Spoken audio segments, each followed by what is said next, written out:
Well,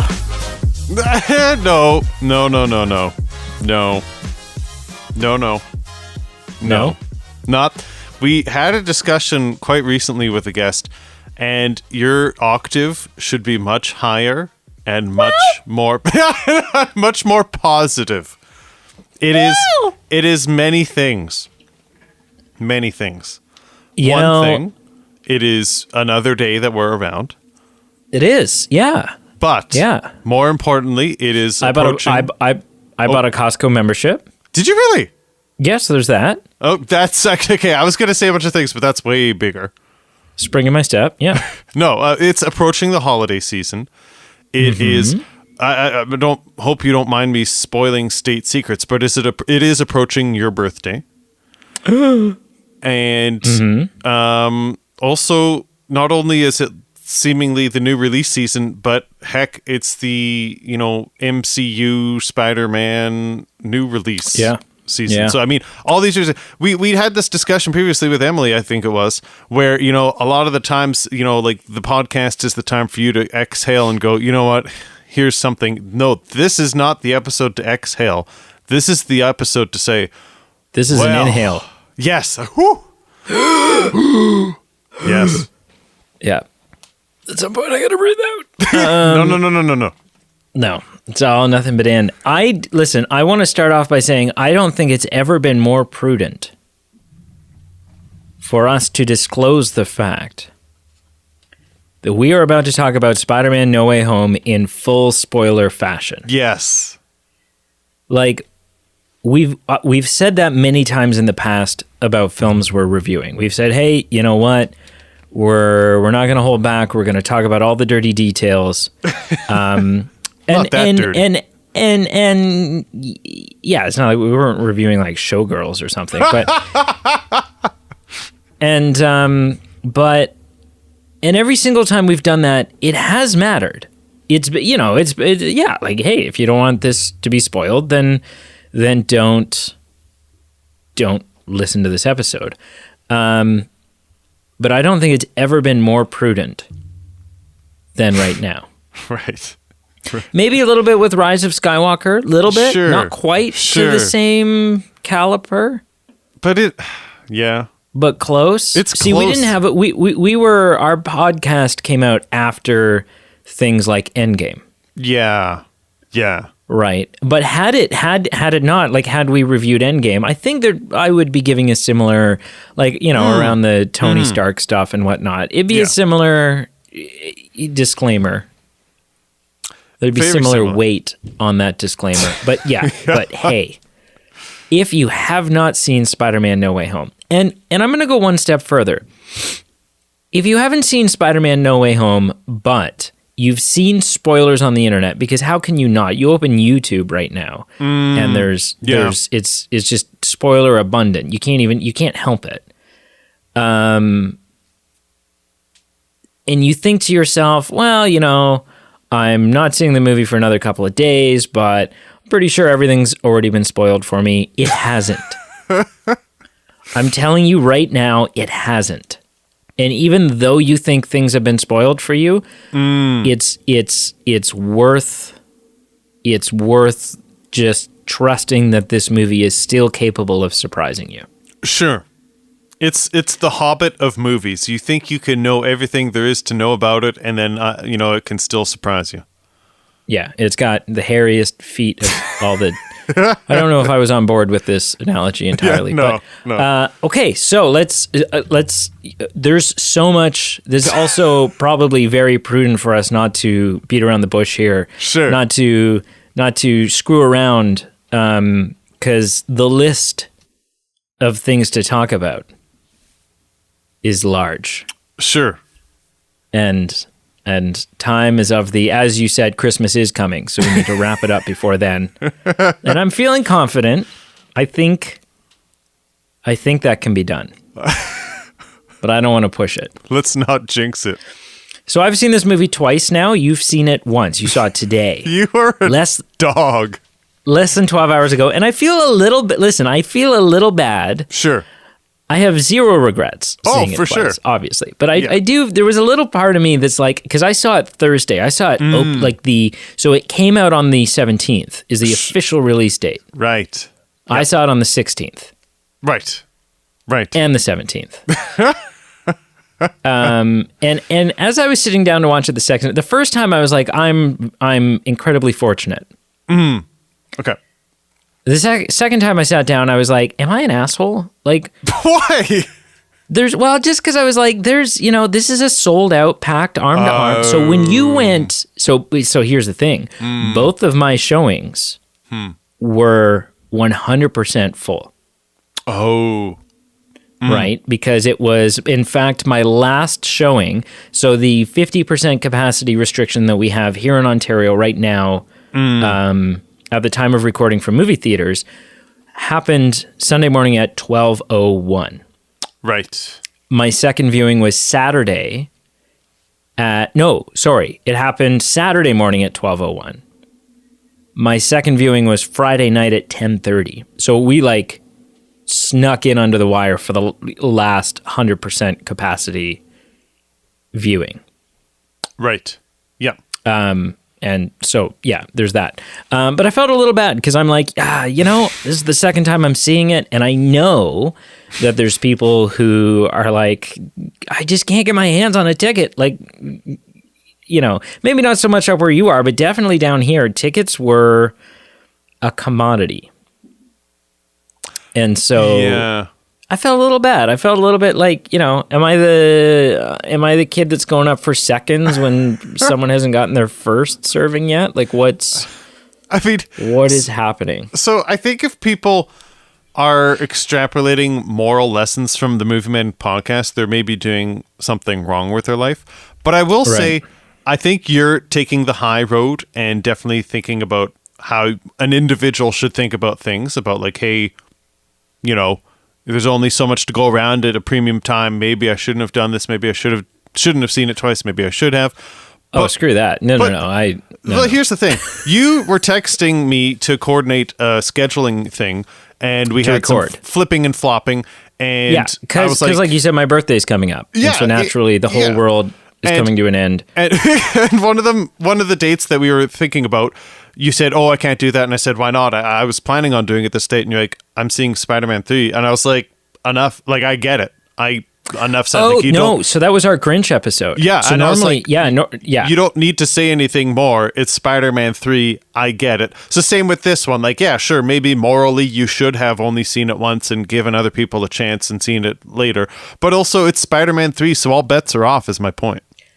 I actually found that incredibly hilarious because to give a little more context, we were planning to record with Emily for our Grinch debate. Yeah.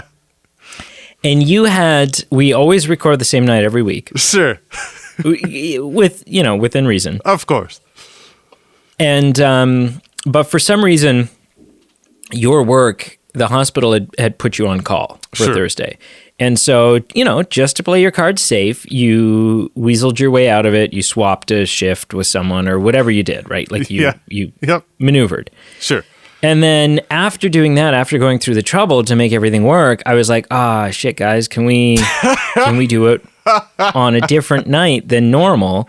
I have Spider-Man tickets. Which was an honest scheduling conflict. Yes. Because I tell you what, when I was buying Spider-Man tickets, when I was in, coordinate this, what theater, what time, what day, like tickets, how do I do this? Yep. It could have been my own damn wedding and I would have just gapped it. Like there was no. And I know you enough. That is not hyperbole. No. Yeah, absolutely. There was no second thought given towards any. Yeah, I was like, no, I had blinders on for sure. But then and then I felt bad because you're like, I just changed before I gave you reason. I was like, can we change? And you're like, I don't know. Like, I just swapped this and it's not great. And it's, like you didn't want the schedule to change. You're like, it'll be very inconvenient if the schedule changes. And I was like, because I have to be honest, I have Spider-Man tickets. And you're like, oh, never mind. Say no more. No. Yeah, absolutely. No, burn the podcast to the ground. Go see Spider-Man. Yeah.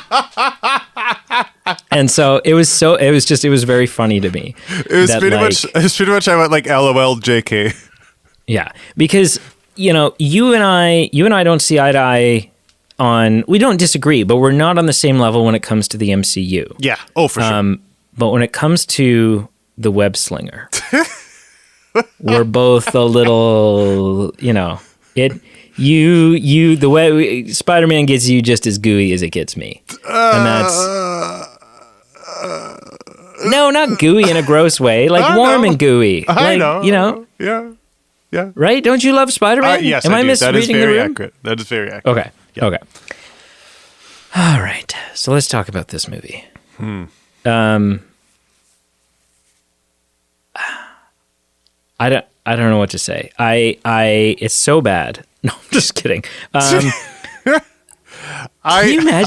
you imagine if I sat down right now and my answer was I hate this film? I think it was trash. Well, okay. Also, here's the thing. I was avoiding reviews like the plague because I didn't want anything spoiled. And I was driving in my car on a public radio station and listening to that. And they had some movie reviewers, not without spoiling it, giving their takes. And a lot of them were like bland, like this is overdone. It's over. Like they were just starting to say bad things.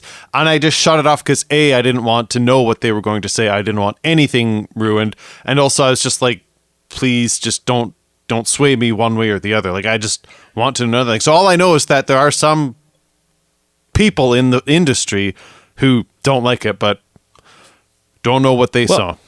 And I feel like that's just a situation where, when someone comes on the radio and they start talking about how they don't like a Spider-Man movie, that's one of those, if your friends don't dance, then they're no friends of mine kind of moment. You're just like, oh, I'm sorry. You have the audacity to come out of my speakers and say something bad about Peter Parker? Right.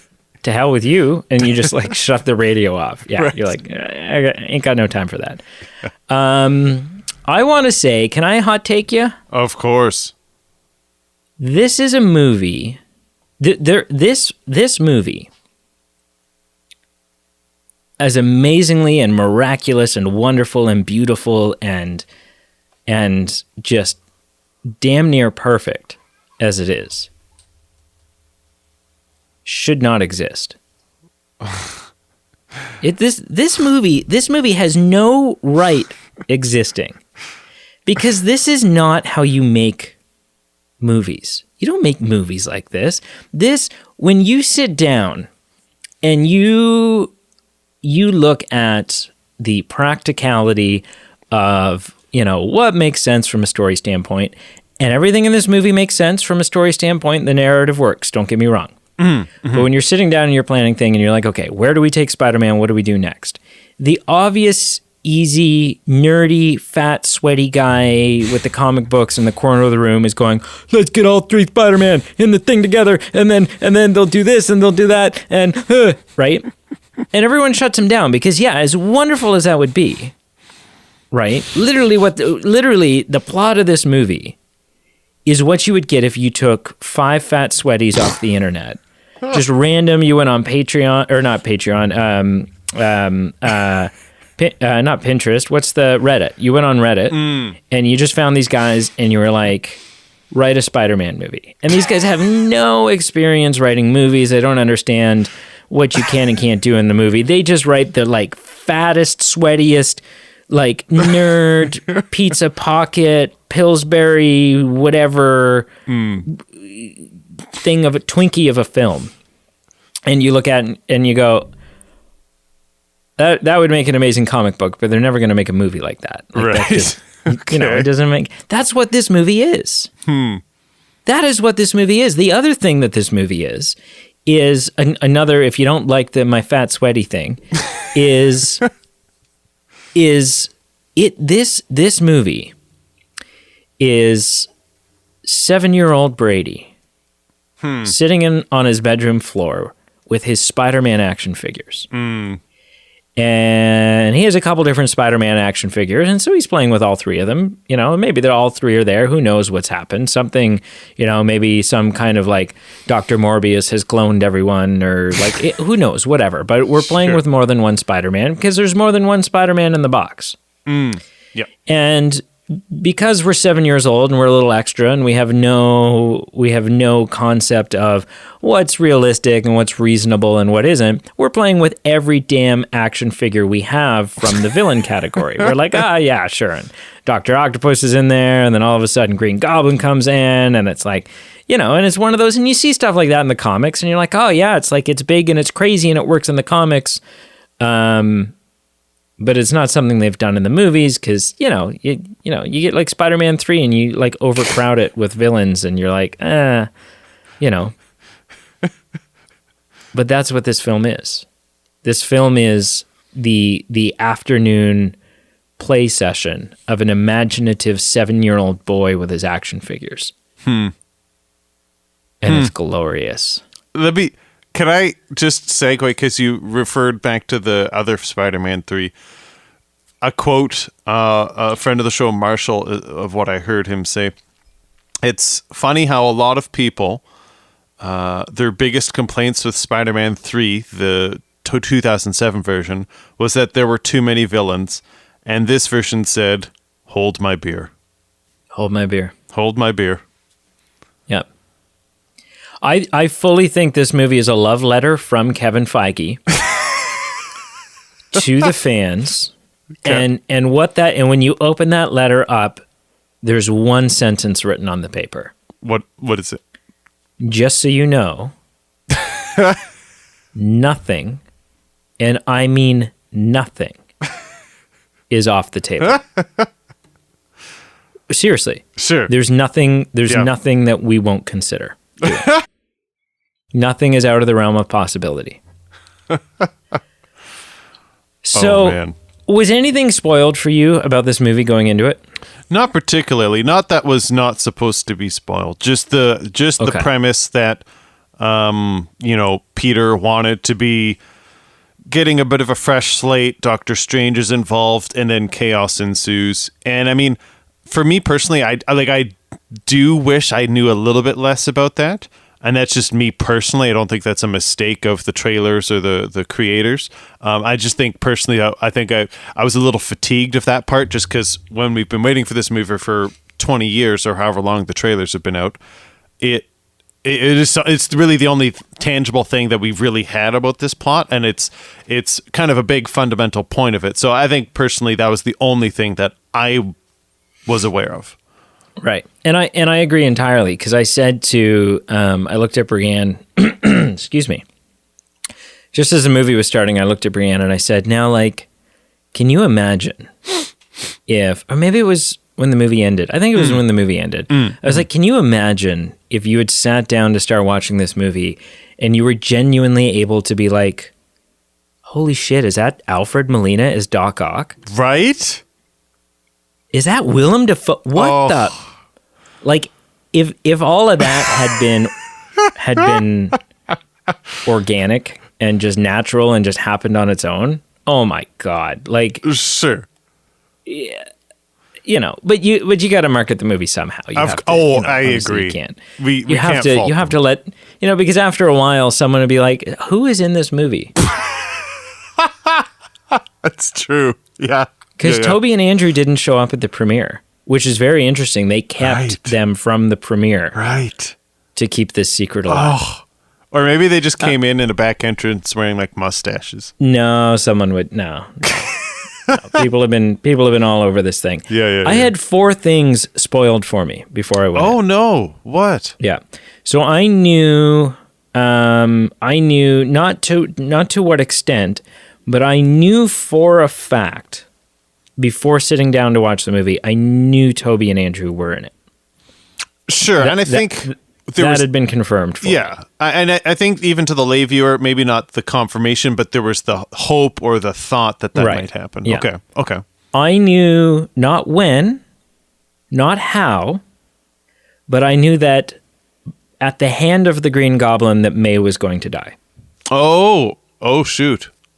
Yeah. Okay. But it was still, I didn't know when or how, like when I discovered that, I was like, oh, okay, that'll be like end of the third act. And it wasn't. It was like, it was a motivator. It was a catalyst. It was it happens quite early on. I knew that. I knew that the mid-credit scene was a Eddie Brock as Venom centric scene. I didn't know any details about it. I just knew that that's what it was about. And I knew that the end credit scene was a trailer of sorts for Doctor Strange 2. Yes. Yeah. I hadn't seen it. Right. I didn't have any details about any of these things. But you were aware. But I knew, I was aware that all of those things were what they were. But having said that, I was still amazingly surprised. Specifically to the fact that I knew Toby and Andrew were going to be in it. And so I thought to myself, okay, well, you know what? So you get what? We're going to get a 5-minute cameo. Yes, we likely won't see them in the suit. Preach. I agree. And so then when they both show up in Ned's grandmother's kitchen, yeah, I thought to myself, okay, this is about as far as it's going to go. And Tom Holland may not ever actually even meet them because he's not he's not there right now. Yeah. And then I was like, and then it went a little bit further, and we get that rooftop scene, and then they're all in the lab together. And I thought, okay, so this is what's going to happen. They're going to set us up with the solution. They're the plot device that equips us with how to cure everyone, and then they're going to go back home and we're going to have to cure everyone. Sure. And then Andrew says to Toby, "Are you going to go into battle looking like a cool youth pastor?" Oh. And Toby flashes the collar and everyone in the theater pees a little bit. And so let me ask you, what was the energy level like in your theater? Not vibrant. I went, so like you alluded to, in our region, there are newer restrictions that have been enforced. So I went after the new restrictions were in place. So it was a smaller volume, and just due to scheduling, I went in a earlier time of the day. So it was a quieter. You went in the morning. Yeah. Yeah. Both showings of mine. Massive cheering when a couple plots. Massive cheering when Alfred Molina first shows up. Like an uproar, like it loud in the theater. And then the pumpkin bomb kind of like skirts along the road, and everyone's like, like you could hear gasps in the room. When the portal opens up and you see Andrew Garfield's Spider-Man, some of us, there was a little bit of cheering from those of us that recognized the eyes on the suit. So those of us that knew right away what Spidey suit that was and knew that wasn't Tom Holland. Right. There was cheering from us, and then when he took his mask off, everyone, like the rest of the theater, joined in. There was an explosion when Toby steps out of the darkness. An explosion of cheering. So much so that, like, for a first, like, when Andrew first walks through and he's like, "No, it's okay, like, you know, whatever, yada yada." I have no idea what he said there, because both times you couldn't hear. I was in a Dolby Atmos, like, crazy sound system theater, and you couldn't hear the movie from the cheering. So that was fun. It was a fun, vibrant, you know, like, there was a lot of energy because of it. That's awesome. That is awesome. Yeah. Less about the audience, but related into the emotions. Were there any points, because you can't measure this as an audience, but specifically to you, were there points where you were emotional, like outwardly? Oh yeah.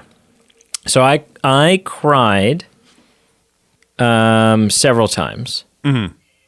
And one time wrecked me. Wrecked me. Like, I got teary-eyed a couple of times, but one time made the tears run. Jeez. And so, I got a little emotional when May dies, but not as much as I don't know. There's something, I think the shot that seemed really weird and kind of ruined it for me was when Happy pulls in and there's like this weird shot from Happy's perspective where Peter like looks at May and then looks at Happy and then looks at May and then looks at Happy and then looks at May. And it almost seemed like comedic. Like it almost seemed weird. Like, yeah, that shot didn't work for me, but it did get me at the very end of that scene where he's apologizing when he's crying and he's kissing her on the forehead and he's saying, I'm so sorry. I'm so sorry. Sure. That got me. Okay. The rooftop conversation where we have 3 Spider-Men that are sitting there teary-eyed talking about Gwen and Uncle Ben and Andrew's updating us and he's talking about how, you know, after a while, you know, like Gwen's valedictorian speech encouraged him to keep going, but after a while he like stopped pulling his punches and he got spiteful and rageful and all this stuff. That got me a little bit. Mm-hmm. Yep. I blubbered like a baby. Both times. Just as, if not more, an emotional response the second time, even when I knew it was coming. When Andrew catches and saves MJ. Oh my God. Like, because what an amazing sequence. Because MJ's falling and everyone's like, and then, but Tom's gonna get her. And then he gets swept out of the way by the glider. And then the second they cut to Andrew and the realization on Andrew's face, and he runs and he dives and he realizes there's so much weight in this moment because of what happened with Gwen. And he dives and he catches her and he's crying because it has so much symmetry to what happened with Gwen. It just makes him think about Gwen. And so much was communicated in those moments with no words. Like as he dives off and he's like plummeting through the air after her, so much is being communicated with the audience. So much about this is his chance at redemption. And what will happen if he can't save her? If it happens again. And oh my gosh, I wept. And I've watched a shitty camera version of it on YouTube a couple of times since, like just that scene, and sure. I cry sitting in a fully lit room. Oh my god. But that's because you know, and this is a hot take, and a lot of people are going to disagree with me, and they can just shut the hell up. Andrew Garfield is my Spider-Man. Okay. I adore, and I don't think you haven't watched them. I have not. Yeah. See, so that scene meant nothing to you. No, actually. So let me quickly, I will mirror because you hit the two. So the points where I actually, no tear went down my face, but tears were forming in my eyeballs. I was tearing up. So yeah, the rooftop scene where they're all relaying, you know, their Uncle Ben, their Aunt May stories and their passing experiences of their loved ones. That one hit me. The other thing that hit me, so the two in total, the other one that hit me was the Andrew Garfield catching MJ scene, because although I had not seen that scene, although I have not seen both the movies that he's in, I've only seen about half of the first, it still resonated with me. They were still able to communicate what they needed to communicate for me to get an emotional response out of that. So actually, wow, okay. Yeah, I totally get where your speculation was coming from, because it, like, theoretically speaking, I should have just been like, you know, bored out of my mind, theoretically speaking. But that one scene also got me too. I would recommend, it's on It's on somewhere, Netflix or something. Watch, or it's just Google that, YouTube that scene. Watch the Gwen scene. Sure. I mean, the Gwen relationship. Brianne and I were talking about this like an hour and a half ago. The Gwen Stacy, Peter Parker relationship. The Tobey Maguire or Andrew Garfield and Emma Stone. Sure. Without really sitting down and figuring out, like making a fully comprehensive list, I would argue that on-screen relationship, top 5, easily top 5, maybe top 3 on-screen romantic chemistry relationships, period. Not just superhero films, period. They're just so good. And you're just rooting for them the whole time. And so when he loses his girlfriend and he blames himself and he so watch that scene. At bare minimum, I think you should watch both movies, but at bare minimum, watch that scene. Sure. And then find the same shitty YouTube camera in the theater version of that moment from No Way Home and watch that immediately afterwards and tell me if it adds to the impact. Because I think it will. I am intrigued. Yeah. What I will say, and you've hinted at this with the, things that have built up in the past and then paying off in this film. I will say opposite to you, how Andrew Garfield is your Spider-Man. I've made it clear on this show, Tobey Maguire is my Spider-Man. And that's just a difference of opinion. I think we can agree to disagree on that. And what I will say is every millisecond that Tobey Maguire was on screen for this film, I'm not even just saying I enjoyed it. I had an actual physical smile on my face. Yep. Literally I could feel it ear to ear. Because it felt exactly like it was like it was just yesterday. Oh. And he stepped, both of them. I mean, and again, I can speak for Andrew. They stepped, and the villains even, like Alfred Molina and Willem Dafoe. It was like everyone had just wrapped playing. Right? It was like they had just played them yesterday, and they were just coming back the very next day to play them again. They didn't miss a beat. You weren't like, that's Tobey Maguire as Spider-Man, but the mannerisms aren't quite there. No. Or whatever. No, they were there. That was them. Yes. And so here's the thing. My point of bringing this up is not to just say, hey, I'm opposite to you. This is my Spider-Man. This is your Spider-Man. Because the thing is, even though Andrew Garfield is not my Spider-Man, and I've not seen those movies, everything that he brought to this film, Andrew Garfield, that is, I absorbed. I appreciated it. So I'm sure there's subtle nuances that went over my head, but still for the bulk of it, I understood it. And my point of all this is, it's not a hot take really, it's just a personal opinion. I think I understand what the climax scene in the most now I'm thinking of our friend Marshall, and I don't want to ruin another movie while reviewing this movie. But there were some scenes in the new Ghostbusters film that came out this year that I think went over my head because I was not a Ghostbusters for lifer. And I understood them and I appreciated them to a degree, but there was a line in the sand and I enjoyed it to that line, and then I just kind of stopped at that point. This is how my equivalent of this, my experience. There was this buildup of previous films that came to a head, but I was able to cross that line. And I think it's obviously due to my interest in Spider-Man more. I'm not comparing the two series and saying one is better than the other. But for this one, this for me personally was just so hit home. But also it hit home for the elements that I wasn't even familiar with. And that is a credit to this film. Yeah, totally. Totally. Man. I'm really glad you brought up Ghostbusters for two reasons. Sure.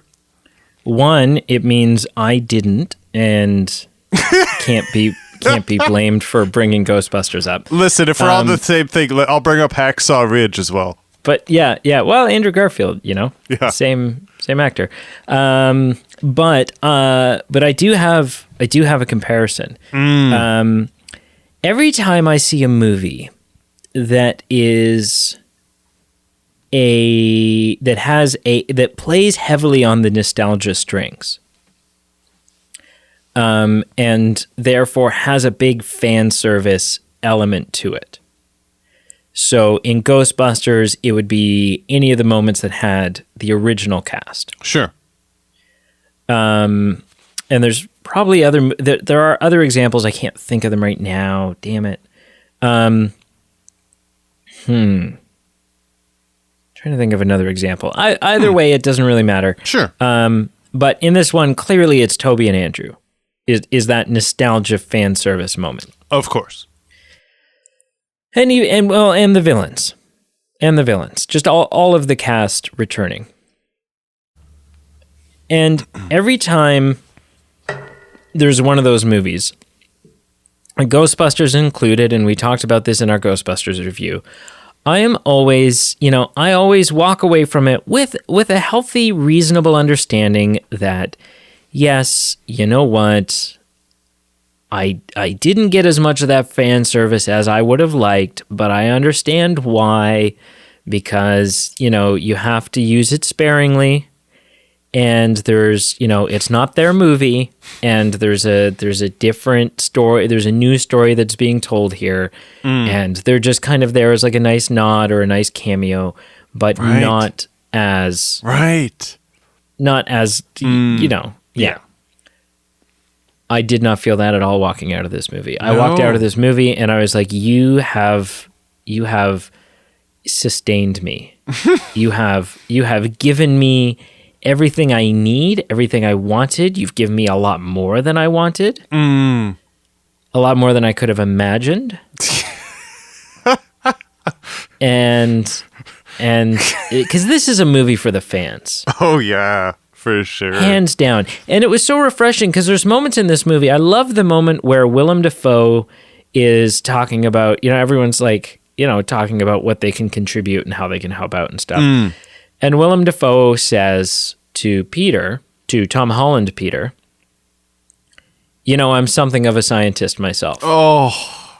And there was and I laughed, and there was laughter in the theater, and it was so refreshing to hear that other laughter, because I was like, oh my God, I am in a room of people who are as big of fans as I am. And that doesn't happen often. Because because the things that I am a fan of, be it Star Wars, be it the MCU, be it Batman, I am a mega fan. Fandom is a big thing for me. I really, really latch onto that. And I'm not normally, or Back to the Future, what have you. I'm not normally in a room with other people who, I'll be showing these films to people, and they're like, oh yeah, and they appreciate it, but they don't care on the level that I care. A lot of the people in that room, not everybody, but a lot of the people in that auditorium cared on the level that I cared. Maybe more. Maybe more. Yeah. Right? Like there were people in our showing dressed like in head-to-toe spider gear. Oh, for sure. In a Spidey suit. Yeah. And I'm like, wow, like that wouldn't have even crossed my mind. And I rejoiced in that. Made me so happy. What I want to say anecdotally here is I saw this film with someone, and you're aware of this, and there were these times that you spoke about that were little subtle nods or, touches from previous films that kind of surfaced here. And obviously a lot of them spoke to me. And then the ones from the Sam Raimi Spider-Man era really spoke to me. And I was caught in this awkward in-between of like, I don't want to be whispering to the person next to me like, oh my goodness, can you believe what he just said? But also, it was such a monumental, fun film to watch that I'm like, specifically the scene you're talking about with Mr. Osborn, I'm like, I can't let this go by. So all these sequences would happen, and it finally just came to the point of like, I'd poke the person I saw this movie like with, and it was just a poke to like, oh my gosh, did they say what I just heard them say. Yeah. And that was like the iceberg moment. Like, that was one of the ones that I'm like, this is so perfect. And by the end of the movie, there were so many moments that the person I saw it with said, dude, you're a little too touchy, like, holy hell. But I mean, it's Spider-Man really? 3, so Did he really? he did. It's so funny. But knowing him, Sure. and his level of fandom and Right. and his knowledge about this type of thing, there's not a single one of those beats that he would have missed. Like, you would have definitely poked him not. and he would have been like smiling and nodding and like, right in it. Yeah. Oh man, that's so glorious. And you could tell in our theater, there were varying levels of fandom. Because there was a lot of Spidey moments that everyone got, and that was cool and that was refreshing. You could tell there were fewer people. There were definitely people excited to see Charlie Cox's Matt Murdock Daredevil. Right. But there was a lot of people who didn't get it. There's a lot of people who had no idea who that was. Yep. That's a perfect example of the viewing experience I had. I was didn't know about it. The person I saw it with was well aware. Right. Yeah. So from the Netflix Daredevil series, which is interesting. And it's another really interesting thing because, and I'm going to talk about something from a TV show that is currently airing right now, so it could be considered a spoiler. However, it's one of those water cooler shows that you watch and everyone talks about week to week, and it's been in headlines everywhere, so it's kind of not a spoiler at this point. I don't know. Anyways, so in this movie, Charlie Cox's Daredevil shows up. And what's really fascinating about that is Daredevil was one of several shows on Netflix, by Netflix. Agents of S.H.I.E.L.D., Daredevil, Jessica Jones, Iron Fist, Luke Cage, and then they all kind of came together in their own little Avenger thing called The Defenders. And these shows were, at best, MCU adjacent. So there would be, the episodes that came out sort of right after Age of Ultron, maybe there'd be a reference on the TV in the background, and they'd be talking, there'd be some news thing about what just happened in Sokovia, or there'd be like, yada yada. You never had Tony Stark show up in any of these episodes. You never had, yada whatever. Sure. But they did reference the movies.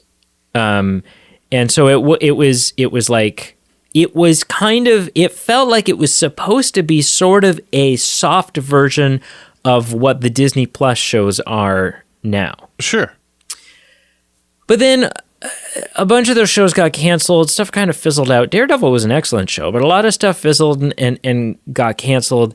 And it slowly just kind of got released or became accepted. I'm not sure whether that was an announcement from Kevin Feige or what it was, but basically they were just retconning those shows. So they're fun, they're there, they exist, but they're not a part of canon. Right. They don't hold any bearing. But now Charlie Cox is in the MCU officially as Matt Murdock. And so it raises questions about, okay, is Charlie Cox playing the Daredevil that we know? Or is this a different version of the character just by the same actor? And so the villain in Daredevil, this is the spoiler for something else. The villain in Daredevil is Wilson Fisk or Kingpin. Now, Kingpin, if you know Spider-Man comics, if you know Daredevil, if you know, just Marvel as a whole, Kingpin is a very famous kind of Lex Luthor type guy, kind of not, kind of like Lex Luthor meets the Godfather. So he's a crime lord, typically he's not the villain himself. He's typically the guy behind things. Sure. But also is big and scary and, could crush your head with his fist type of thing. like physically, in the comics sometimes. He's in Spider-Man Into the Spider-Verse, and in Spider-Man Into the Spider-Verse, he basically has the structure of a hippopotamus. Like he's just a tank. The character Kingpin just showed up in the most recent episode of Hawkeye, played by the actor who played it in the Daredevil show. So again, we don't know. We don't know, and we won't know until this coming week what that means. If it's the same characters, or if they're different versions of the same characters. A lot of people out there are tending to think they're different versions. And that kind of works with this multiverse thing. It was fun when I was going back and rewatching the Spider-Man movies leading into this. Because every time, so I would watch the Sam Raimi Spider-Man movie, and then I would watch the Mark Webb Spider-Man movies. And in the past, I would probably watch these and I would think to myself, well, it's a different series. It's an all different thing. It's not connected. There's no whatever. And going into this movie, even into No Way Home, even before I knew Toby and Andrew were in it, when I knew that the villains were going to be in it, all of a sudden I was able to look at it and say, no, this is just the story of Spider-Man from another universe, from an alternate reality. And it was so cool to me that I was like, this can be part of the MCU if I want it to be. And and because there's no harm in that, because there's an infinite number of universes, you can have anything you want be part of, for your own fandom, your own imagination, can be just a part of another universe, and it has no precedence if Marvel doesn't want it to, right? So, like, for example, coming up down the pipeline, since Marvel and Disney acquired Fox, well, Disney acquired Fox, which means Marvel has access to, yada, yada.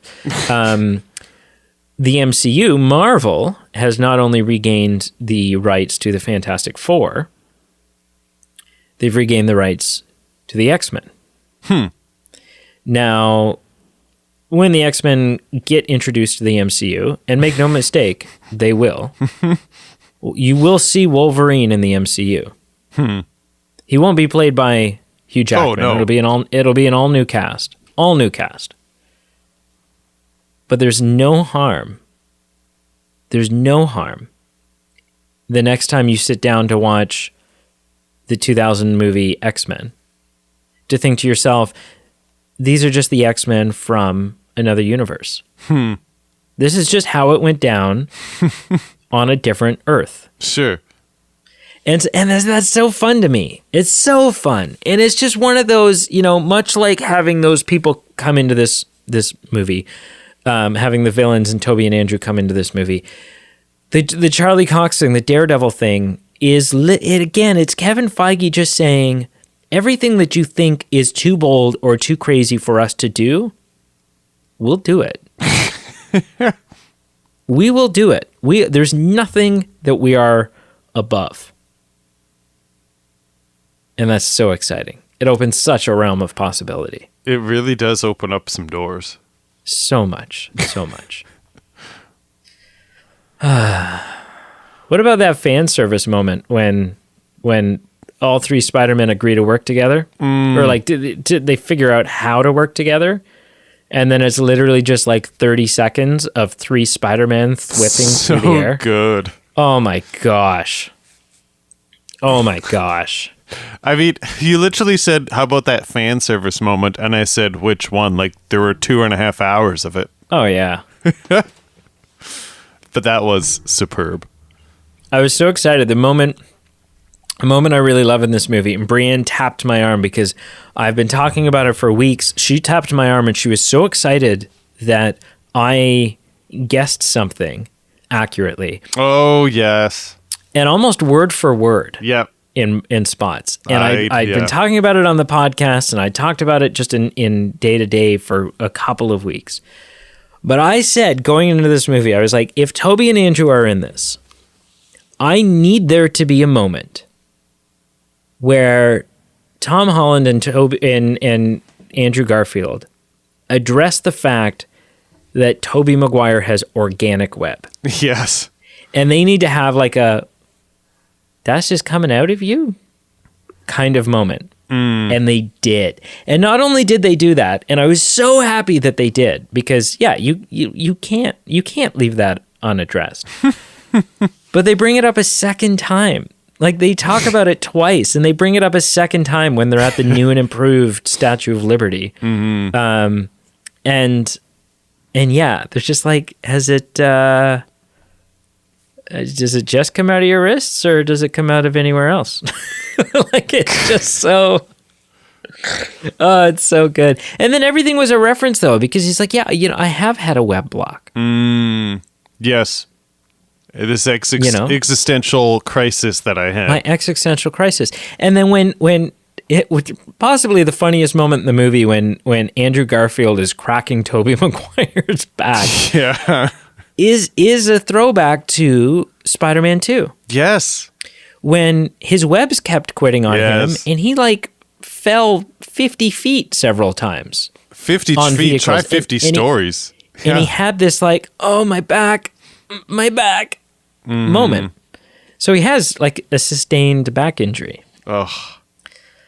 And there were some of these moments too, like you're referring to all these moments that they were kind of playing on each other, like specifically with the back cracking, but then also the web shooting. Some of these sequences were quite long, but they were long and they landed every single part of it, to me anyway. It wasn't like a circumstance that you looked at your watch and said, wow, this has been 45 seconds of these guys kind of, bantering with each other. When are we going to kind of proceed here? It's like, no, like it's a good game of ping pong where what's going on one side is getting shot back, and it's like lively and it's fun. And for me personally, I was just soaking it up. Nothing about the movie feels 2.5 hours long. I will say... Go ahead. No, go ahead. I was just going to say, it didn't feel that long to me at all. Like, I was like, wow, like, are we wrapping up? Holy crap. I will say that I'm digging pretty deep in the weeds here to find some faults here. I will say that two birds with one stone. If I hadn't known the main plot device that Peter wanted to erase who knew him and the multiverse and Doctor Strange bit, I think that would have helped it for me, because I felt like there was a little segment near the beginning that dragged a little bit for me, and it was just, it felt a little bit... because all the trailers were composed out of the first 15 minutes of the movie. Yeah, well, that's honestly it. So I'm not sure if it's a fault of the film that it felt contrived for me, or it could just be as simple as this is the one component of the film that we had ingrained in us for so long that it was like, okay, I know this part, please show me further on. So I'm not sure if it's just a fault of the realities of we had to know some of the plot, or a fault of the film, but that's the only thing I would have changed. Other than that, it did not feel quite like a 2.5 hour film. No. Let's talk about the villains. Alfred Molina. Yeah. As Doc Ock. Again, doesn't miss a beat. No. He's plucked right from the moment when, he's like, I was there and I had Peter by the throat and then I was here, right? Yep. And that line, oh my gosh, that line. The power of the sun in the palm of my hand. Yeah. And Willem Dafoe. Bravo. My goodness. I was surprised. Were you surprised to see, so both Sandman and Lizard? There was a moment where I was wondering if, like, when Sandman's cured and we first see Thomas Hayden Church, I was a little surprised. I was like, oh, I didn't know if you were going to end up giving him to us, or if this was like just CGI and his voiceover, or CGI and like they couldn't get him, but they got the permission to like use his likeness and have someone do an imitation of him. Right. But ultimately, I was glad that we saw him. I was glad that we see Lizard cured, and it's oh crap, what is his name? I forgot it the other day, and then I looked it up, and I was like, oh yes, of course, that's it. I'll never forget it again. But alas, here we are. And then Jamie Foxx, which had a little bit of redemption himself, because he's a picked upon villain from The Amazing Spider-Man 2. They handled him kind of clumsily in that movie. But he's cool in this one. And scary, yeah. Like, what happens when you have a villain who is all about electricity and then you stick an arc reactor on him? Right? Right? Yeah. Oh, man. Do you have notes? You have notes. Got a couple that I definitely want to ask your opinion on, but a couple that are just comments before I get to them. Right. If for me, if there's only so many spots on the life raft and you can only pick so many villains to be in there, and I'm not critiquing, I'm not saying there were too many, I'm not saying there were too few. I'm just saying if it's you got to pick and choose. I think the first that I would remove for me is Lizard and the Professor, just because I haven't seen that, so there's no emotional connection to me. That's just me personally. And then probably he was also Sam. he was also very underutilized in this film. Yeah, and second, I would say Sandman. If it was like, okay, if we had to limit the numbers, those are the first two to go. And my point of that is not saying that they shouldn't have been here. My point of that is saying, if those kind of peripheral characters have time for screen time, and this may sound greedy, this is all it is. It's greed. I'm wanting more. It's almost like this isn't enough. If we have time for those peripheral characters, I almost want the multiverse version of James Franco and Kirsten Dunst coming back. Not to the same screen time plot time that all our other characters have, but like that would be the only thing for perfection for me. And heck, even Emma, but Gwen Stacy wouldn't make no sense because she's passed away and you lose the significance. So scratch that. But so is so you would lose the significance. I mean, as far as her dying. Oh yeah, no. Alfred Molina died, and 100%. Like they all died. Yeah. I do think, you would have lost the significance of the MJ moment. I think there could have been, or like maybe she comes through, because like Tom Hardy, we don't actually see him. Some people came through and they came through elsewhere in the world. Sure. There could have been room for a mighty powerful moment after the MJ saving towards the end if he saw her and then had to lose her again because he's going back to his own time and she's going back to a time in which she wasn't alive. Right. So I did think I thought it would be fun to see Harry.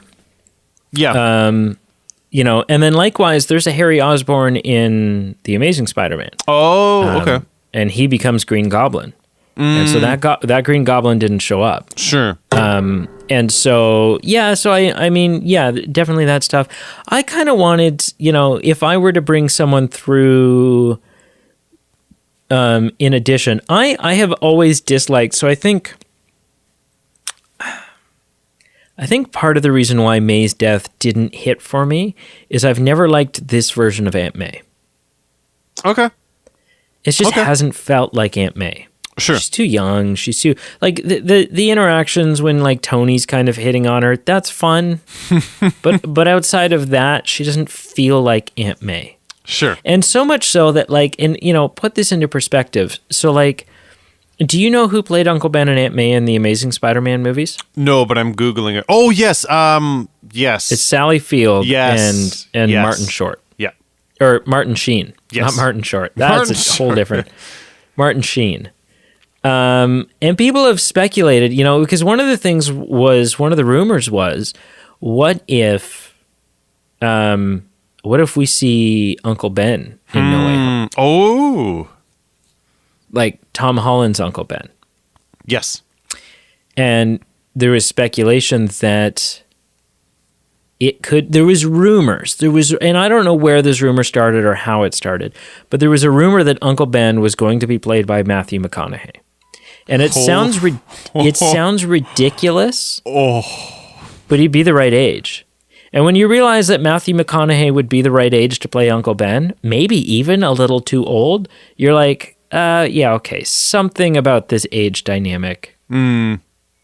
Although, I mean, there was always something weird too, like Tobey Maguire's in high school and his Aunt May is how old? Like, yeah, what? That's a big age gap for an aunt, and but that's her age in the comics. She's always this older, frail. But oh my God, Pete, you have to watch The Amazing Spider-Man. Sally Field as Aunt May. She is incredible. Her interactions with Peter are so funny. Are so funny and so good. It's amazing. It's amazing. So yeah, I would have wondered what it was like to bring someone like that through. Let me counterpoint, because I think I'm convinced that I don't want to rock the boat and bring these characters back in the film that we saw. I agree with you. What I will say is I don't know how I feel about a post-credit scene being essentially a trailer. What I would say is, what if that was swapped out with an insert, I don't know, we'd have to kind of, chalk it out and figure it out. But maybe you have some scene where either one of these two things happened. One, you have James Franco, you have Kirsten Dunst, you have some of these peripheral characters, and they somehow are interacting somewhere else in a fun but not significant to the plot kind of way. Or, totally aside, just as a thing I think would be a fun post-credit scene, there should have been some combination of the three of them. That is Tobey Maguire, Tom Holland,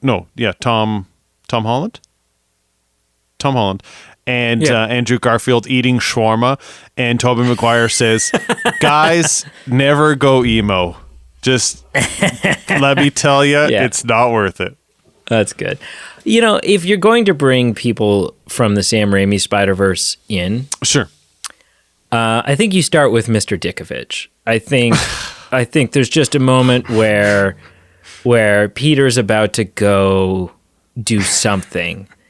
Like Tobey Maguire is about to, they're at the Statue of Liberty, and then all of a sudden, just as he's about to throw a punch, you hear, Rent.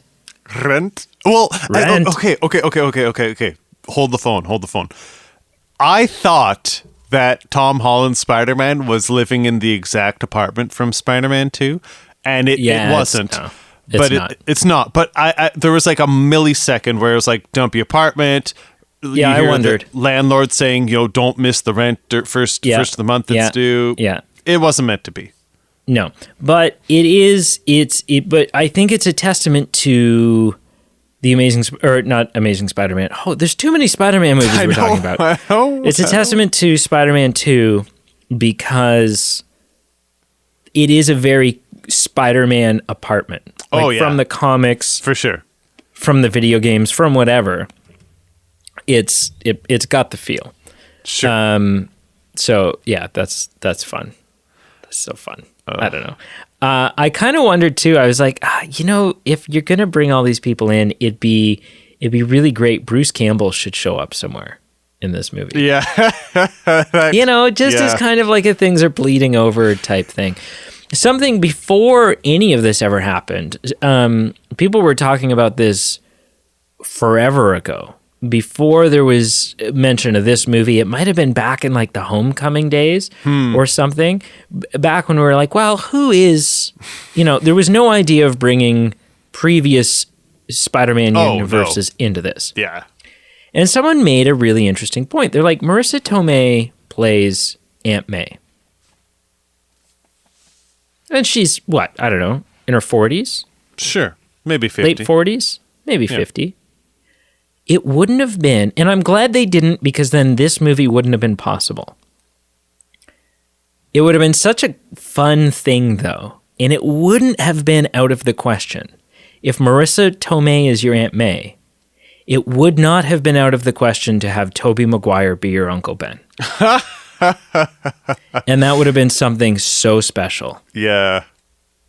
To have him tell Tom Holland, with great power comes great responsibility. But then we wouldn't have had that magical moment. Then we wouldn't have had this movie at all. Yeah. And that, and that's fine. I want to ask you, what do you? moving forward. So I was wrong. I had predicted, you and I had been talking about this stuff. There'll be some people out there listening to this who are surprised that I'm able to admit that I'm wrong.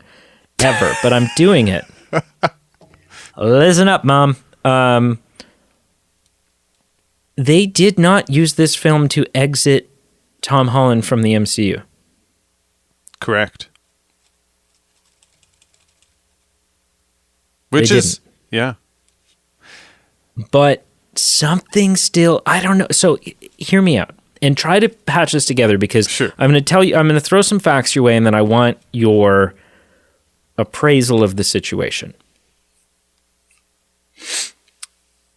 They're building up, over at Sony, they're building up this Venom universe, the Venomverse. With Venom, with Morbius, with now the talks, there's the Kraven the Hunter film coming with Aaron Taylor Johnson playing Kraven. Are you taking notes? Are you listening? Oh yeah, sorry, yeah. Okay. So they're building this universe.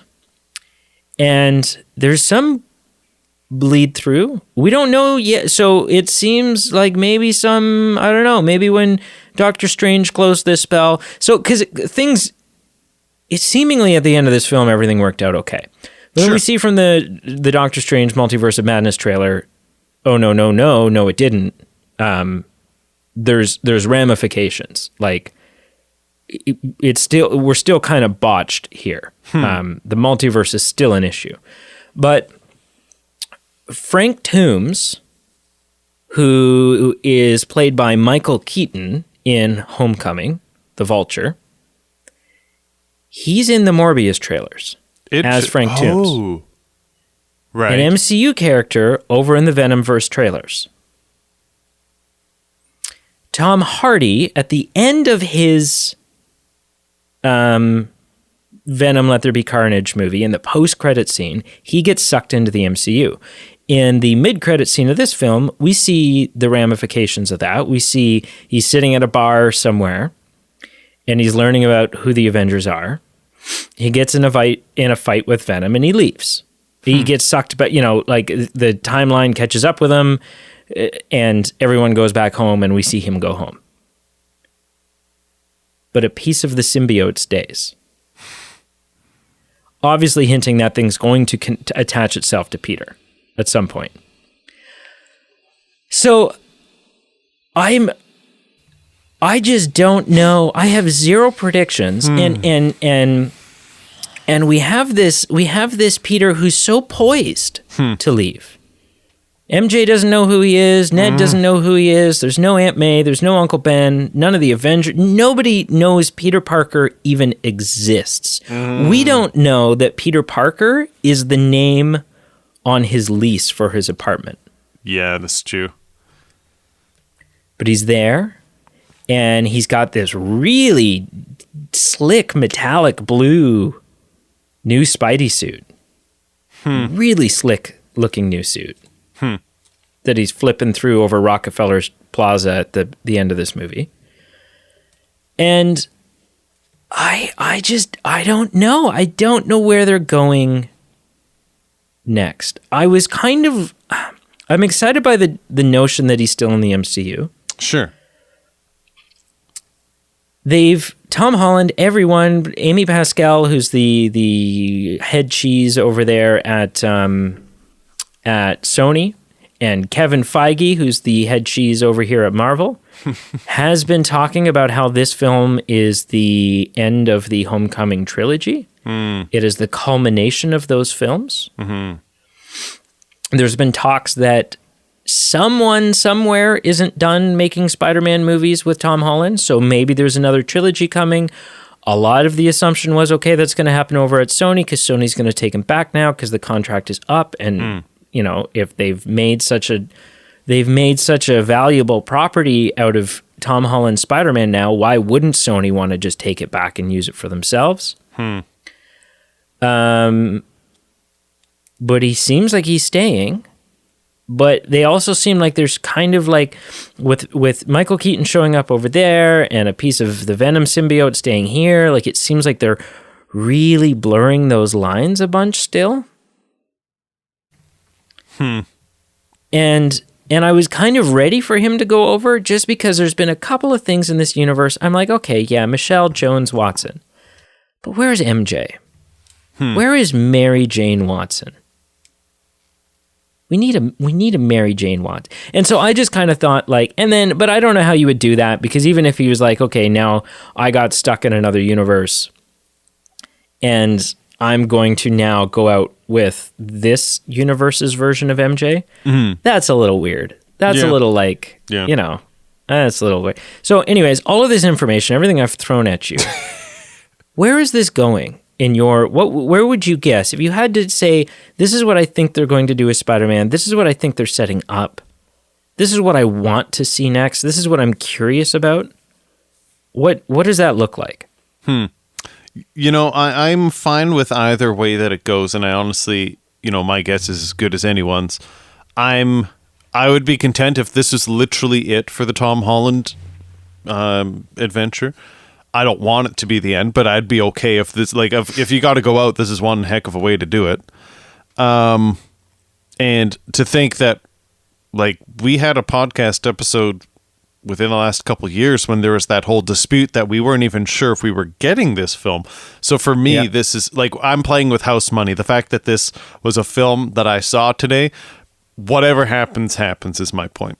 And I honestly, this film was the Force Awakens of Star Wars. This film was not supposed to. This film was never going to happen. Right. We're on borrowed time. Well, it's more like the rise of Skywalker of Spider-Man, because you had the two leading up to it, and then they said, never mind, it's not going to happen. Sure, but in his contract, he still set up, I think. Marvel is in the current contract can still not make a Spider-Man movie, but use him in another film. So maybe he's going to show up in Multiverse of Madness. Yeah, it's honestly hard to say. Like, I'd be okay with any flavor of whether it's another feature film of him in the MCU, whether he's kind of like pulls the Iron Man, where he's in every other film but not the key character. I'd be fine with anything.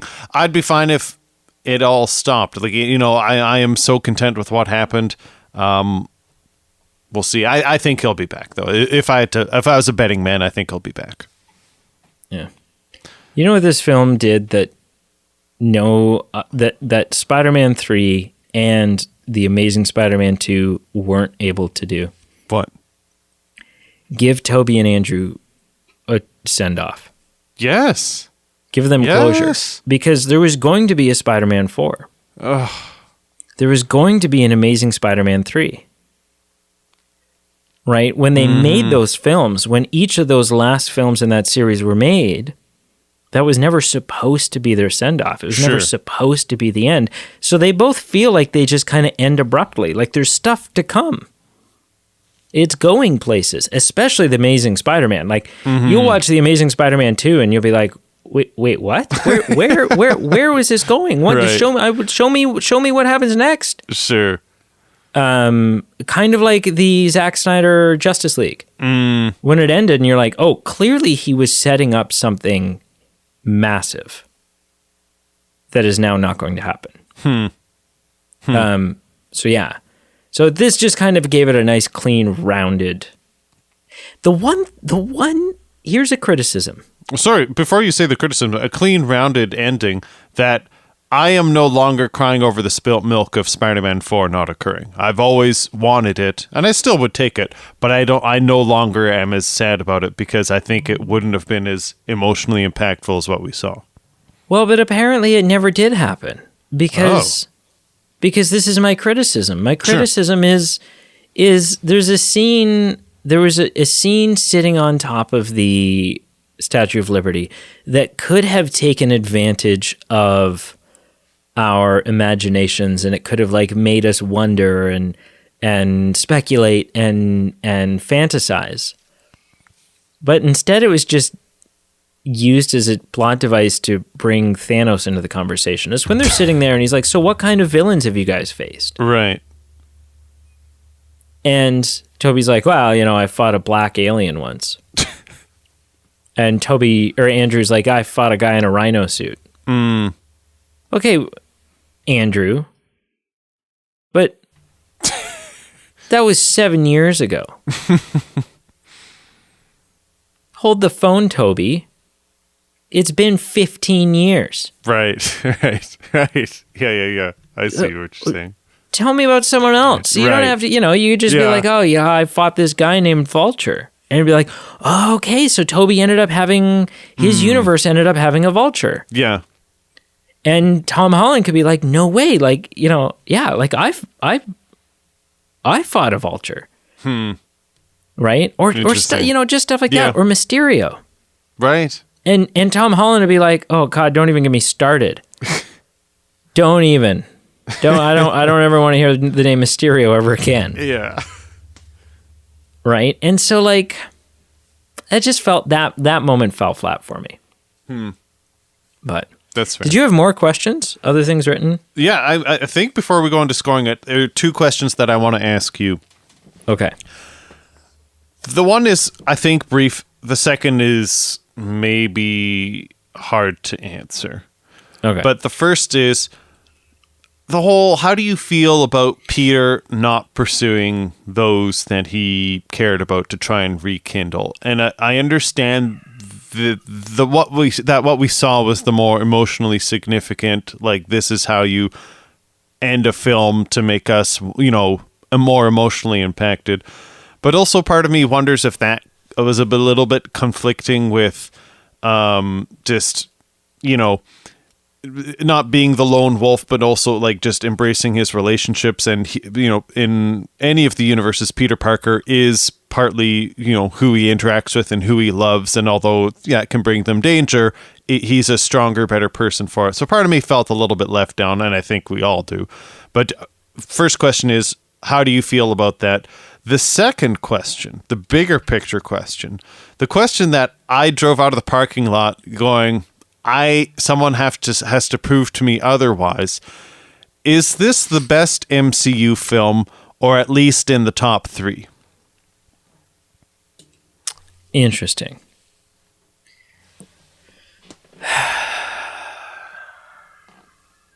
Can I throw a third question back at you? Of course. Is this the best Spider-Man movie, or Yes. at least in the top 3? Yep, easily. And when I was thinking about reviewing and rewatching the other ones, which I do plan on doing it, I wonder if my newfound appreciation for this film takes away a little bit of something for specifically me, the Sam Raimi Spider-Mans, just because I'll watch them and I'll go, love them, emotionally connected to them because I grew up with them, but the payoff for them, which you need these films to do, doesn't necessarily come to full bloom until this newer chapter. Yeah. I want to say that I think this is the best one. Yeah. But I'm trying to be objective, and so Sure. I need to let this one settle a little. Yeah. Because I'm like, I was like, oh, this is the best Spider-Man movie I've ever seen. Sure. And then I'm like, but am I just still high from it? Like, am I just like the recency bias? Yeah. Yeah, am I just like, oh, it's so good. So good. Oh my God, it's the best movie I've ever seen. And then, like a couple of weeks later, you see a new movie, you're like, oh, it's the best Matrix movie I've ever seen. So good. It's the best movie I've ever seen. Right? And so like, yeah, I don't know. I want to let it sit a little bit. Your first That's question, fair. That's fair.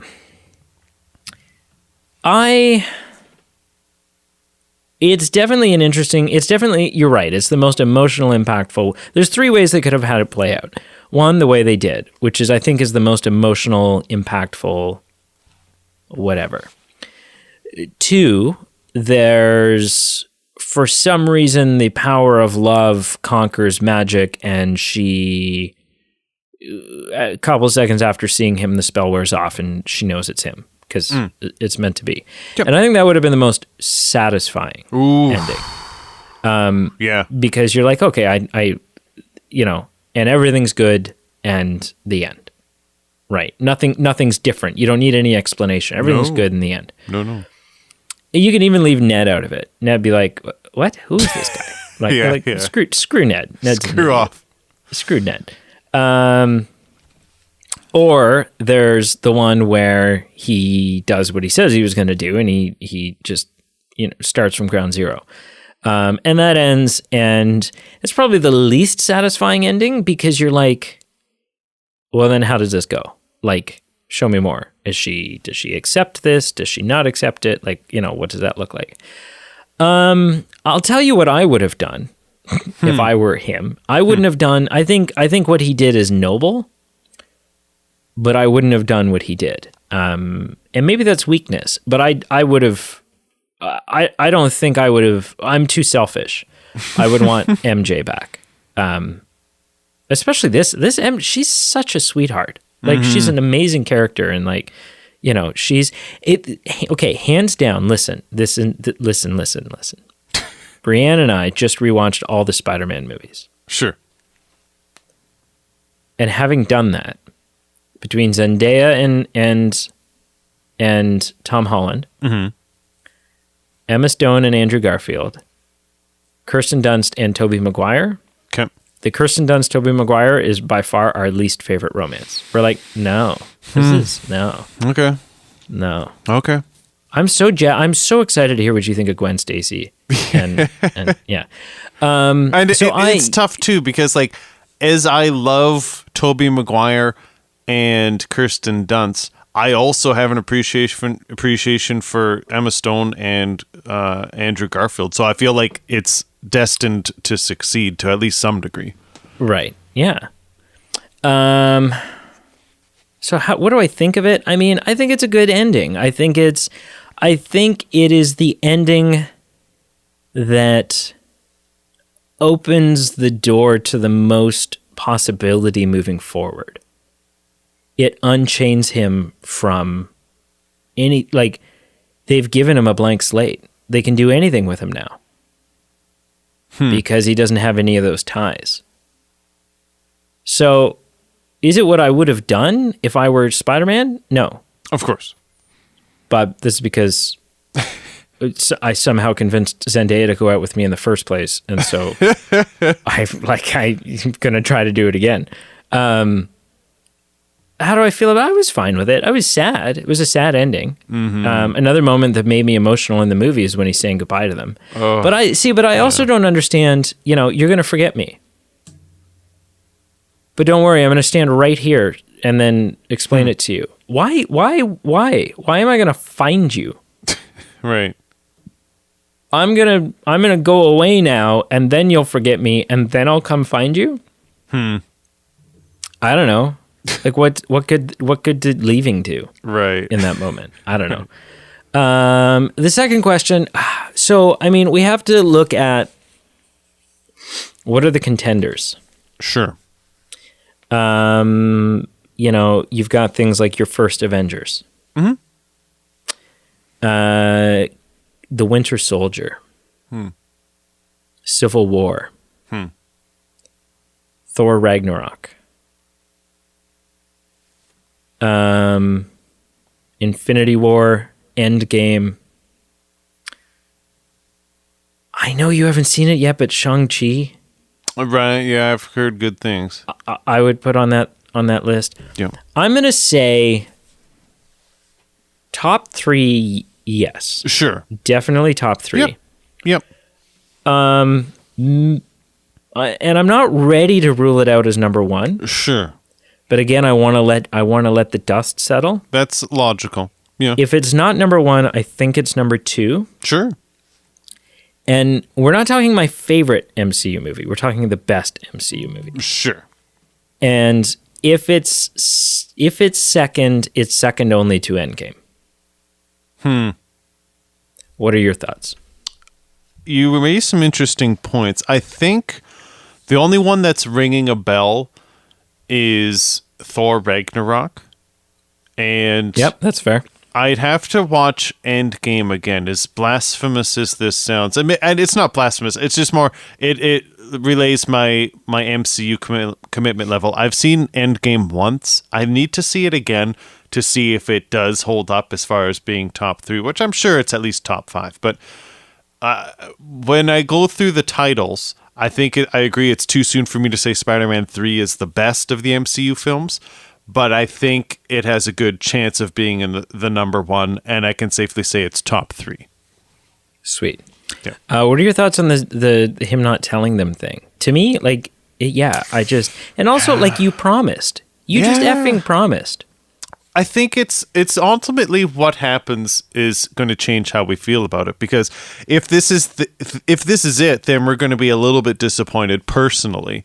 But if they appear and his words, his promises do come true, then that changes the context of what eventually is the whole story. So I don't know. Were you looking for my answer to help form your own opinion?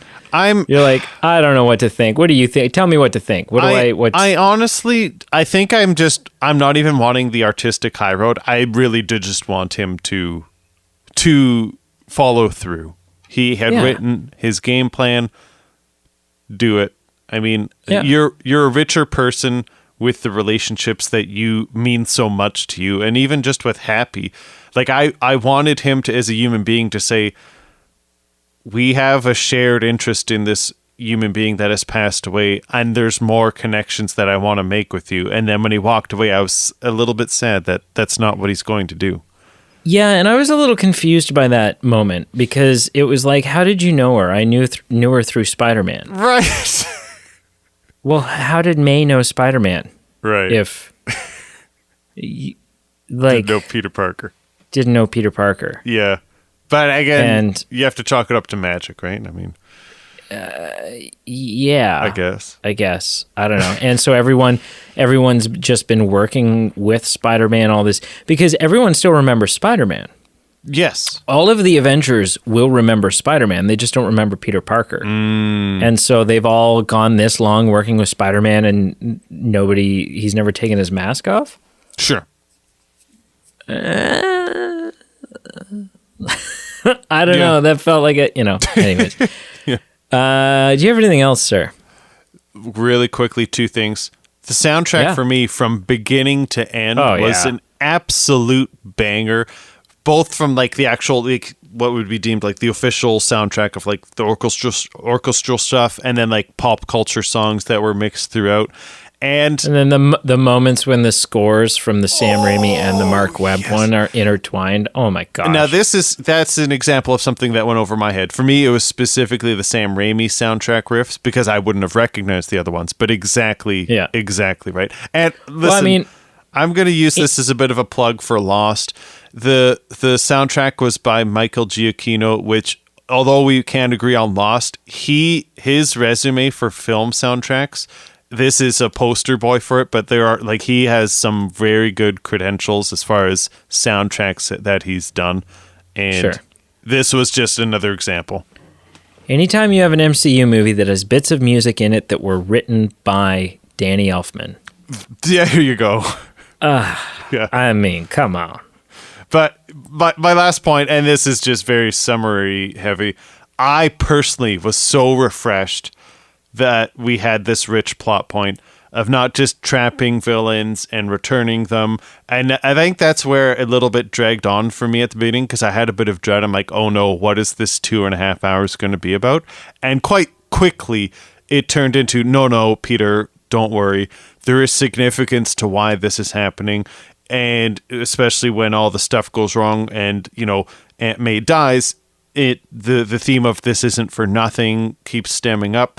And all starts with the whole point of Aunt May wanting to do more, wanting to help everyone. So everything was richly motivated, is my point. And it was just incredibly refreshing. So it wasn't just 2.5 hours of fan service. Like, it was quite a fun plot. Sure. Yeah, definitely. Yeah. Definitely.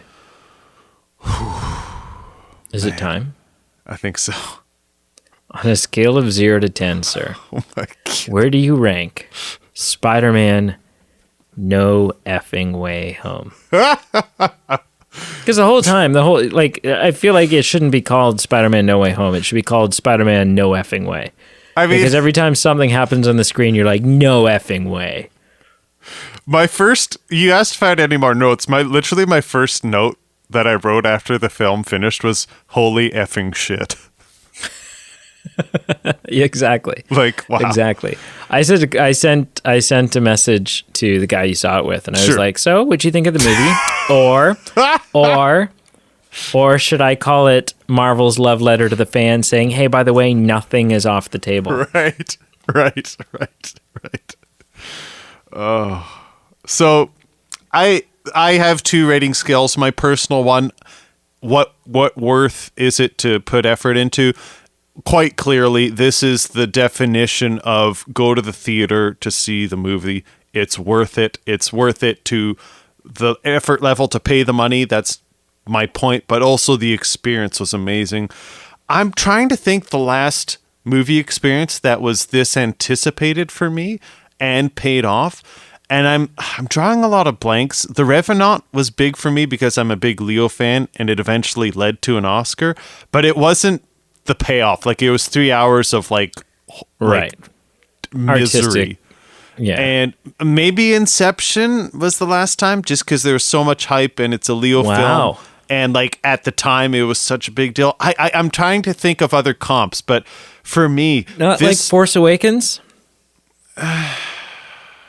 Not from beginning to end. No? Not from beginning to end. Maybe The Last Jedi, because you and I both liked it a bit more. But again, not to the same degree. Rise of Skywalker. Whoa. What did I say? The Last Jedi. Oh, sorry. No, the Rise of Skywalker. Sorry. Maybe like your favorite MCU movie there, Thor: The Dark World.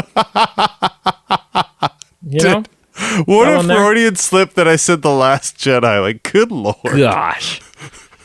But yeah, I think I'm just trying to think of an exact comparable, and not one's come to mind. So that's going to be a fun thing to think about. I want to find a comp. On a scale of 0 to 10, this is another shout out to Marshall. Throughout watching this film, from about 10 minutes in till the end, there were times where my thought process would skip towards what am I going to score this out of 10? And there's indications for that. And that's either the movie is so piss poor that you're like, get this thing over with and I can't wait to give it a crap score. Or this movie is flying so close to the sun. How am I going to score it? And is it close to a 10? And I will say I'm not going to give it a 10. There were things that I thought of that weren't perfect, so therefore by definition it's not a 10. And also it's just so recent that I saw it that it would be irresponsible to give it a 10. But I'm going to give it a 9 today. And I think that I can stick with this 9, and I'll be interested to see when I watch it again if I stick with the 9. But I can quite confidently say this was a 9 out of 10, and I stand by it. All right. And your other ranking system? I gave it a score that go see it in theater. It's the highest tier possible. It's 9 across the board. Yeah. What dare I ask? Okay, so what do you give it out of 10, and has it changed between viewings? Right. Okay. That's interesting. That's interesting. So I have 2 different scores for 2 different viewings. Interesting. My first score would be 9.6. I love that it's not a 10, but how close it is to a 10. Yeah, it was 9.6 because I was like, you know what? This is so damn good. It is unfathomably I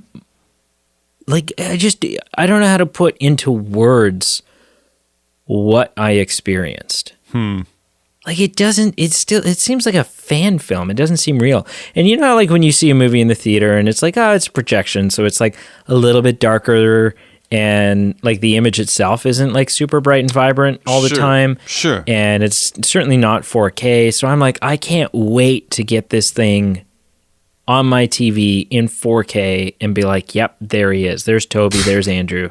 They're actually just a part of this movie. Yeah, that'll be interesting. So 9.6, but I was you know what? There are issues. Sure. There's a couple moments where I'm this line was awkward. This doesn't make any sense. Of course. This feels weird. Mm-hmm. Second viewing. Okay. And hear me out. Sure. Hear me out. Okay. The second viewing, I gave it a 9.8. And the reason I gave it a 9.8 is because those issues are there, but they are so overpowered by everything else that is so wonderful. Wow. And the fact it bumped up by 2 points because it held up on a second viewing. Because I was like, oh, okay, it is actually this good. 9.8. Wow. Yeah, it's a big number. Before we 98%. get into our next segment, I will say, like, when I was briefly entertaining the 10 out of 10 notion, the thought came to my head, okay, what could have been better for it to, to say no, what are some faults and are there things that could have been done better? And when you're talking about the different options that could have been if we had seen Tom Holland's Uncle Ben, the thing for me, and I'm 50% joking, 50% serious, the only thing that could have bumped this to a 10 out of 10 for me, like unanimously. All right. No, that would have been like a 9.8 out of 10.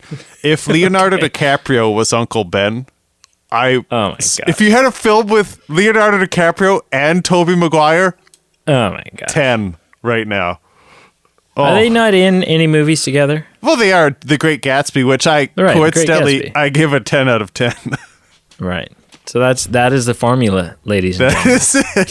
That is it. That is how you get a perfect film. The script doesn't matter. The script doesn't matter. Toby and Leo. Yep. Cool. Well, sir, what'd you watch this week? What I watched? Okay, so I watched two things. The one is definitely not holiday related at all. Wait, this is impressive because we are recording. It's been like half a week. Right. Okay. Yeah. All right. I'm impressed. I know. I watched, I guess it would be classified as a horror sci-fi thriller. I watched In the Earth, a 2021 film. Oh. And it was an interesting premise that got me to watch it, and it kept me interested to see what would happen. But after the film ended and the mystery was gone, it was about a 5 out of 10. It had its potential, but it really didn't exercise it. But I thought it was unique that I actually watched something kind of scary and was somewhat not traumatized by it. But was it recommended to you? Like, I wonder sometimes, you're like, I watched a like all the time you'd be like, this week I watched a 2017 German film about an orphan who discovers that his left big toe can tell the future. And it was interesting. I don't know if it holds up really to but it was just fascinating. And I'm like, where in the good Lord did you find the?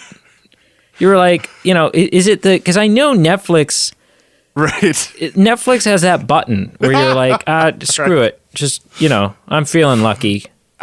Put whatever on. Is that what you're doing? There are powers that are strong. And the Netflix recommend feature is a strong power on this earth. But I do belong to a group of friends who when our schedules permit, watch a movie remotely together. And it's like a voting process that is like legally binding, that once that film has won, like that's it. You lock in and you watch it. So that explains some of the... Feels like such a double life to be sitting here telling your movie podcast co-host about this movie group that you're a part of. It's and like you Fight vote Club. on movies, you don't talk about and I'm it. like, oh yeah, no, that wouldn't interest me. No. No, so that is definitely one of those films, but yeah, it was interesting. The other thing I watched was less interesting, but definitely sentimental. I sometimes around the holiday season, I'll pick a show that I like and watch all the Christmas or holiday themed episodes. And I did that with The Office just because I'm an Office fan and it is obviously the holiday season. So I wrapped up and, watched all the holiday episodes and it was fun. It was fun. I think we talked about this in our top 5, 10, whatever it was, TV show episode that we did. I've never seen an episode of The Office. Oh, okay. And quite obviously, I'm talking about the American Office, you know. Right. But there's the distinction. You're prejudiced, so there's quite obviously. Quite obviously.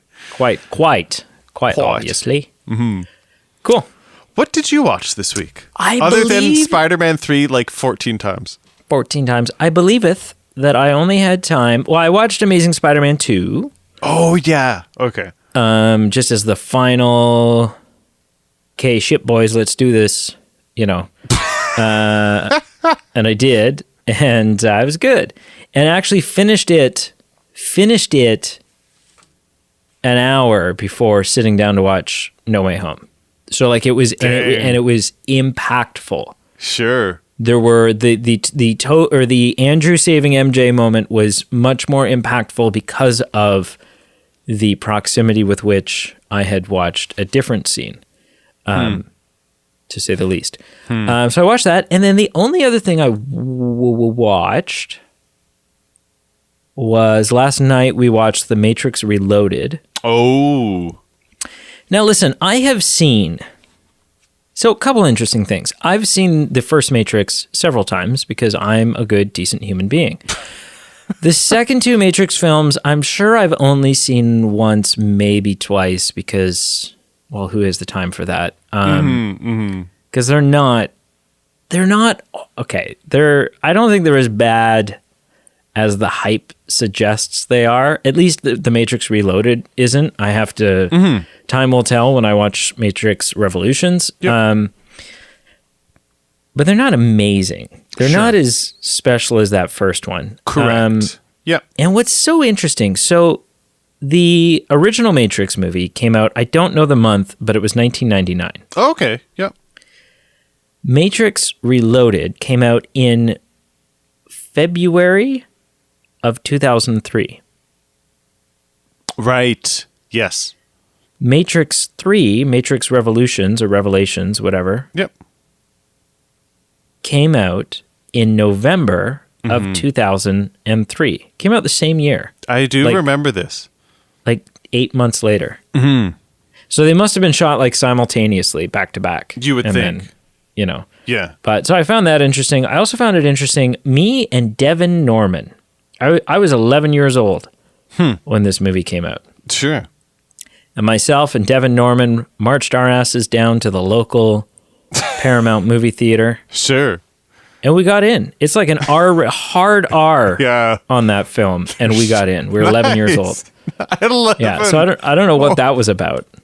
Wow.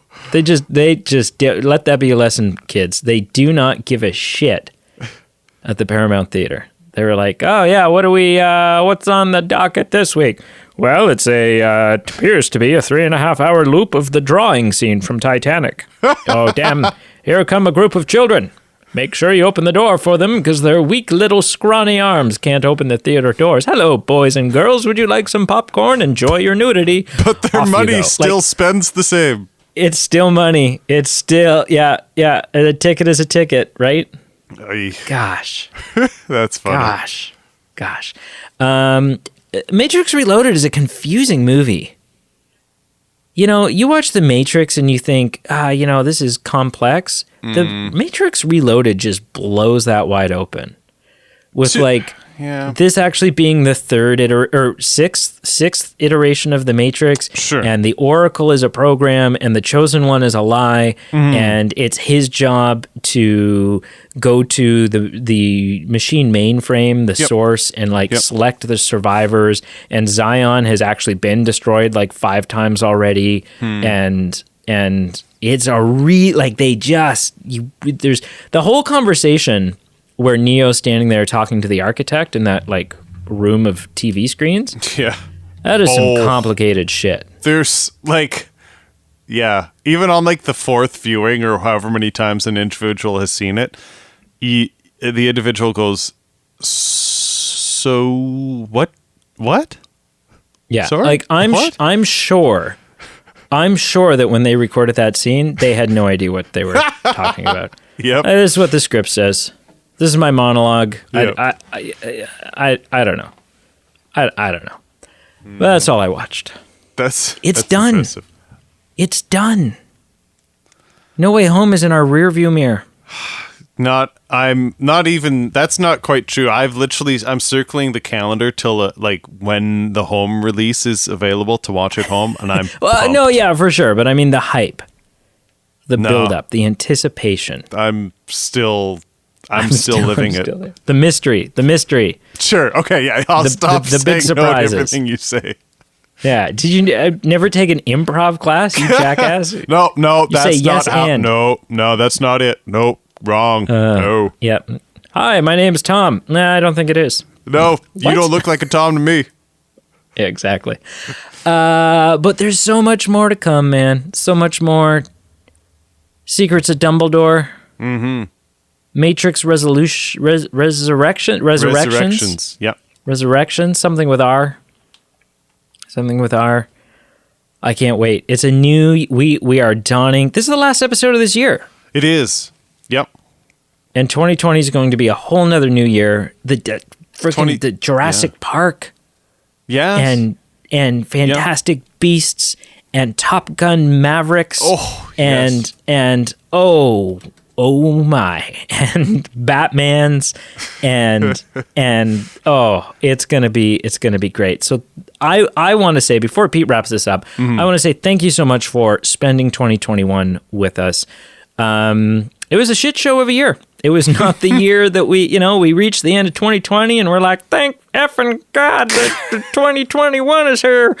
And now we're going into 2022 going, somebody kill me. Somebody kill me now. Like, I can't, what is happening? But we're excited. We're excited to spend it with you. Pete, say all the same things I just did, but a little bit differently, and wrap this thing up. Honestly, you did it so well. Thank you for joining us. Honestly, you guys are the reason we're here. And it was a fun year from the film perspective, and it is a fun year approaching from a film perspective. And we look forward to just continuing the journey.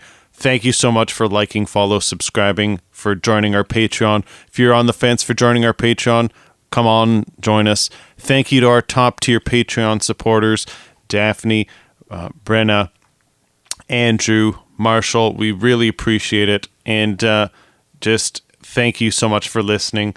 And we'll talk soon. Yeah, there's so much more to come. This podcast for us is like an abusive relationship. We just don't know how to leave. We're going to keep doing it because we don't know anything else. That is bad. That is bad. Well, happy holidays.